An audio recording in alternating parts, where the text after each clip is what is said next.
Good, now that we understand what a band is and how it captures multi-layered spectral data, we can apply that knowledge to the world standard for remote sensing.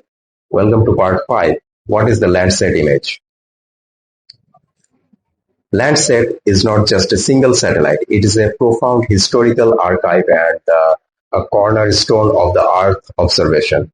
Look at the top section of this image. The Landsat program is a joint mission managed by NASA and the USGS, or we can say US Geological Survey. What makes Landsat special is not just its sensor, it is its incredible temporal resolution, which means how often it revisits and captures the same spot over time.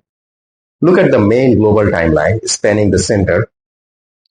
Landsat is the longest-running enterprise for acquiring satellite imagery of Earth. Look at that timeline. Landsat 1 launched in 1972, and the program has maintained an unbroken sequence of compatible sensors right up to present day with Landsat 8 and 9. If you want to know what the Nile Delta looked like when your parents were children, you have to use Landsat 1. The continuity allows us to build incredible models of change. Follow the arrows down to the bottom right of this image. This is the superpower of Landsat, decades of urban growth tracking.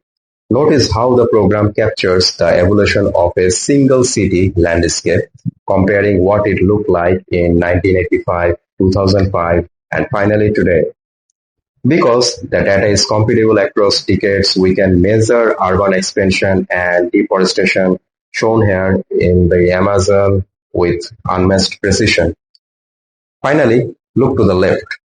The scientists shown previously are now analyzing environmental change tracking. By comparing historical images to current ones, they can quantify glacier retreat and deforestation over time. Best of all, this data is free and open to everyone, making it the bedrock of environmental science, urban planning, climate modeling worldwide. So when someone mentions a Landsat image, they are not just describing a pictures, they are describing a continuous multi-spectral dataset covering over 50 years of our planet's history.